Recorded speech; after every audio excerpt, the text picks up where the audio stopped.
Stop competing where you don't compare. It's okay. You don't belong there. You've been set apart for a purpose, purchased at a price, covered in His love. Don't think twice. The grace He's given is not just about living, it's about eternal life, a price paid and forgiven. Thank you for tuning in to another episode of the Confidence Restored podcast presented by CC America, also known as Confidence Centers of America, and hosted by Tomeria Jordan. This is a show designed to help you build your confidence, increase your faith, and get mentally fit to overcome any trials and tribulations you may encounter. Through personal testimonies of faith, inspiration, and transformation, Tomeria and guests seek to inspire and uplift you. This message is delivered by us, CCing you on lessons learned in hopes of encouraging you regardless of where you are in life. Enjoy the show. Welcome to another live taping of the Confidence Restored podcast. I am your host, Tomeria Jordan, and this week we are talking about competition and comparison. So why this? Why now? I chose the topic, Stop Competing Where You Don't Compare, not simply to highlight the fact that we are different and how God created us to be and unique, but also because so many people are comparing themselves to others where it's not necessary. It's creating undue competition. For some people, it's creating unnecessary stress, especially when God created us all unique and for unique reasons and for us to achieve purposes in this world. And if they were all the same, then there would be no need for differences. So this show is really just to encourage anyone who needs to hear a message of inspiration, who needs to be uplifted, who needs to know that where you are doesn't mean that's where you have to end. And if you are in a great place, it's fantastic to stay there. And if you are going through a trial or a difficulty, to know that trouble doesn't last always. So if this is your first time tuning in, I hope that you enjoy the show. If you are returning, thank you for joining us again. Please remember to share this show because you never know who could be blessed by the testimonies or the messages that are shared. So on that note, I'll go ahead and get started with this week's show. And some of you may not know this, but I actually enjoy rapping a little bit, but it's essentially just rhyming. It's creating rhymes about things that I love or just doing things in the moment for fun. So sometimes I'll make up a quick rhyme with my daughter. And so today for this show, I just started jotting down some thoughts in my head, and it went a little something like this. Stop competing where you don't compare. It's okay. You don't belong there. You've been set apart for a purpose, purchased at a price, covered in His love. Don't think twice. The grace He's given is not just about living. It's about eternal life, a price paid and forgiven. I wanted to share that because when we think about our lives and we think about the price that Jesus paid on the cross for each one of us, there is no need for us to compare our lives, our journeys, our stories with anyone else because we were purchased at a price. And also, the word even talks about the fact that there are many members within the church. They all have a different purpose.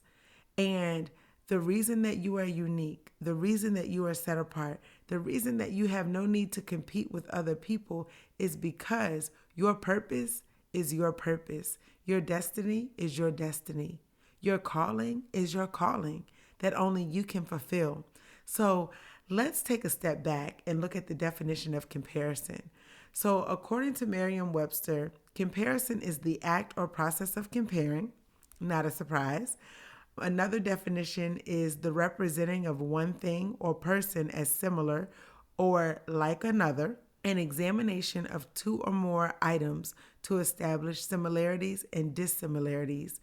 And a fourth definition is the identity of features, or essentially referring to similarities.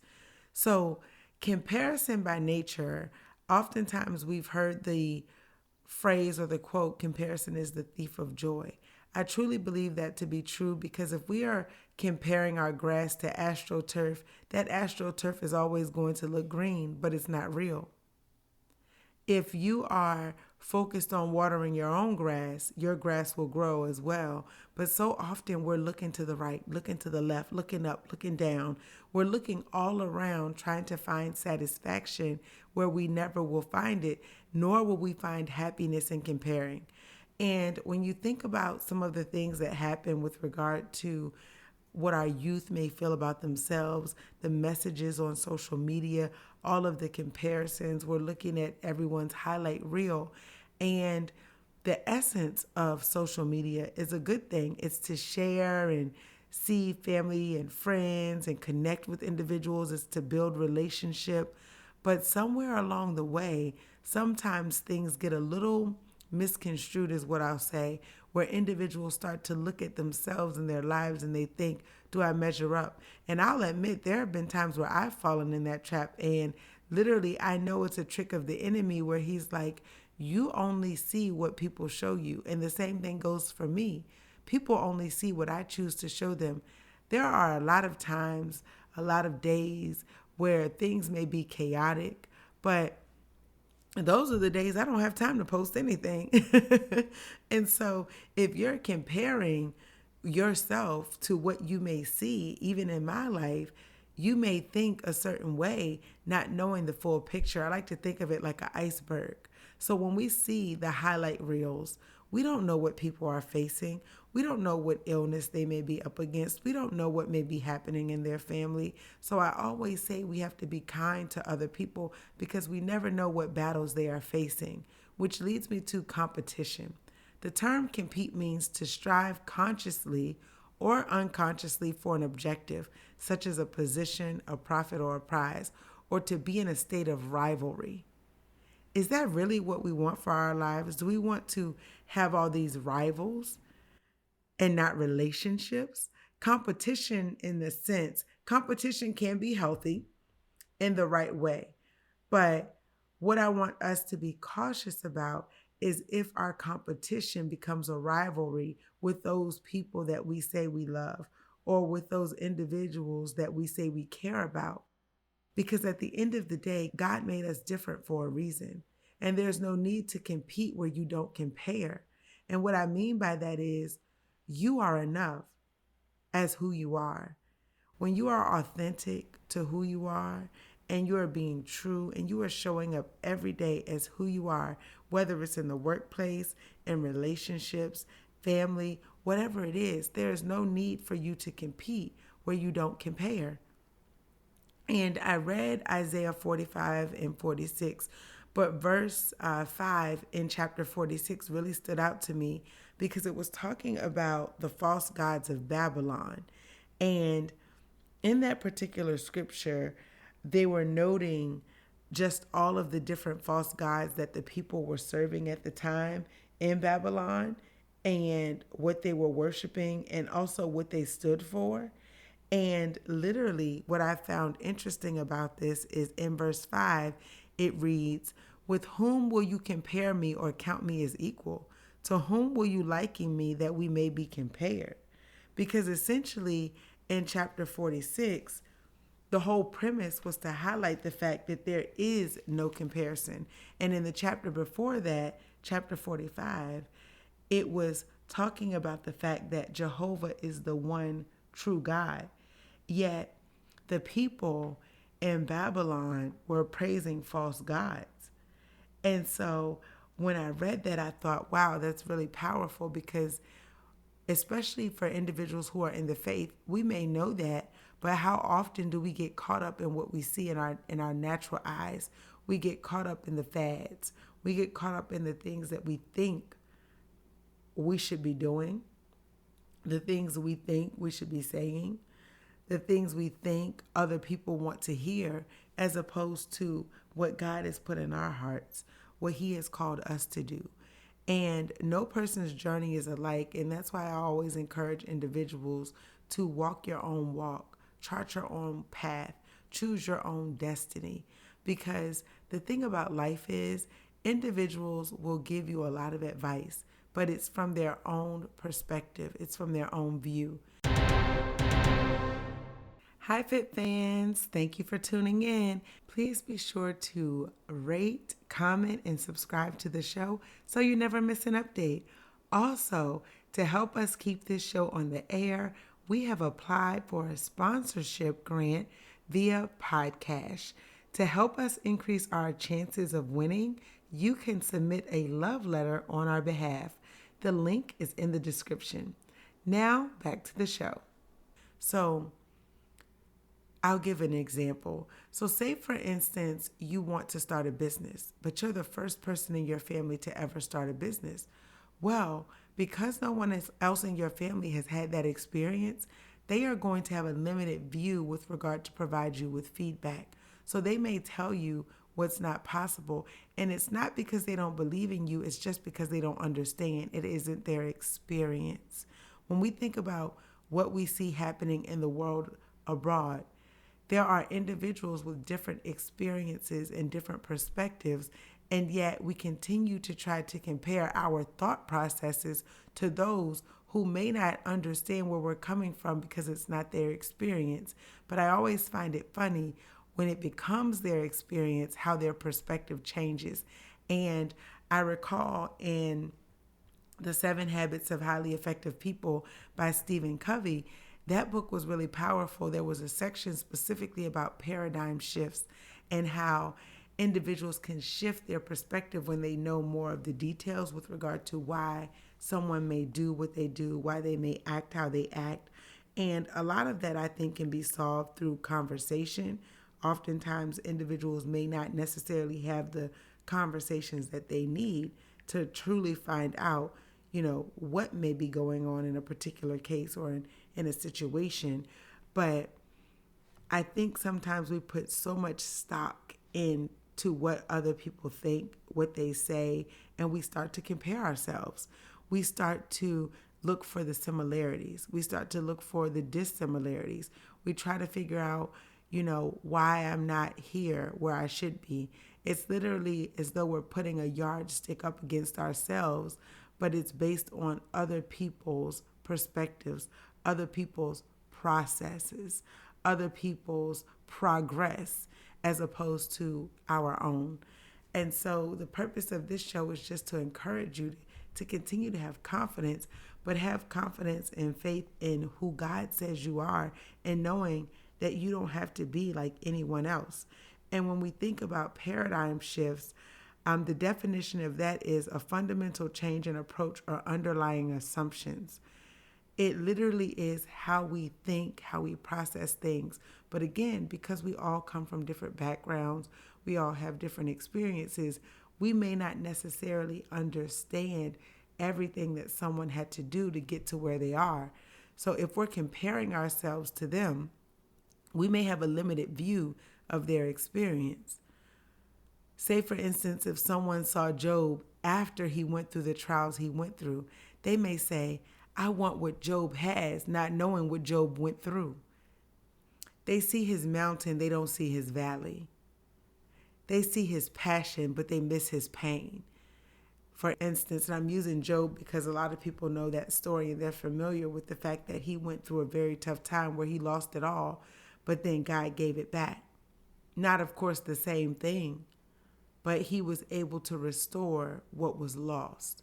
And so the whole purpose of this show is to encourage individuals to walk in who they are and knowing that our faith, our confidence in who we are starts from within.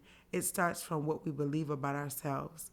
And in 1 John chapter 4, verse 4, it says, you, dear children, are from God and have overcome them because the one who is in you is greater than the one who is in the world.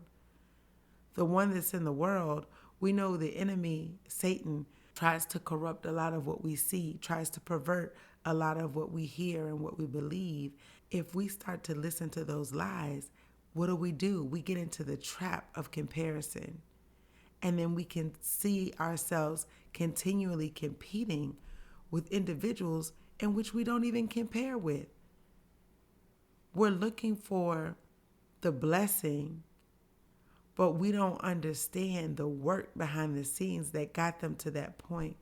We don't understand in the instances if we're looking at the enemy, we don't understand the things that they had to sell, meaning some people sell their souls, the things they had to give up to get to where they are, the sacrifice. And sacrifice can be a good thing, it could be a bad thing. It just depends on what we're talking about here. If you are performing some type of dark magic in terms of sacrifice, then if you're a believer, then that's a bad thing. And on the flip side, there's a lot of people who sacrifice things to get to where they are. And that's what people don't see. They see the success, but they don't see the sacrifice. They don't see the long hours on the job. They don't see the things that that person may have to give up. They don't see when that person may have slept in their car or may have had to give up something that they really love to get to where they are. I encourage anyone listening to this to think about it, take a step back, and really stop competing where you don't compare, because you were purchased at a price. You were set apart just like they were. We all have choices in this life. And yes, in times and situations, when you think about businesses and things like that, they talk about their competitors because you want to know, what your competitors are doing so that you can figure out what your advantage is from a competitive standpoint. So I feel like that situation is a little bit different, but I feel like we've taken it a little too far in terms of we're comparing everything. We're competing in a lot of ways that we don't necessarily need to, have to, or should be. And again, a little bit of competition can be healthy, but too much of anything can be detrimental. So on that note, I just encourage you all to think about it. And I'll leave you again with my little rhyme because I was proud of myself and I like doing it for fun. It's just something that I do. But I hope that when you hear it this time, something resonates with you. And I would love to hear your feedback. Please feel free to drop me a line and definitely rate this show. Let us know how we're doing. Let us know what you love. Give us your feedback so that we can keep going, that we can continue to bring on guests as well that would share their stories of faith, inspiration, and transformation. But the main goal is to really encourage individuals to continue to rebuild their confidence, their faith, and restoring it in God and knowing that He cares for you. He cares about you. He knows everything about you. And He loves us just the same. When we're up, when we're down, when we're going through, He's there for us. So again, stop competing where you don't compare. It's okay. You don't belong there. You've been set apart for a purpose, purchased at a price, covered in His love. Don't think twice. The grace He's given is not just about living. It's about eternal life, a price paid and forgiven. Have a blessed week. Be encouraged. And stop competing where you don't compare. Thank you for tuning in to another live taping of the Confidence Restored podcast by CC America. We are grateful that you tune in week after week and join us for testimonies of faith, inspiration, and transformation. Please be sure to rate, comment, and subscribe, and let others know that you are listening to the Confidence Restored podcast. You can also now buy us a coffee to show appreciation at buymeacoffee.com/CC America. Until next time, be blessed.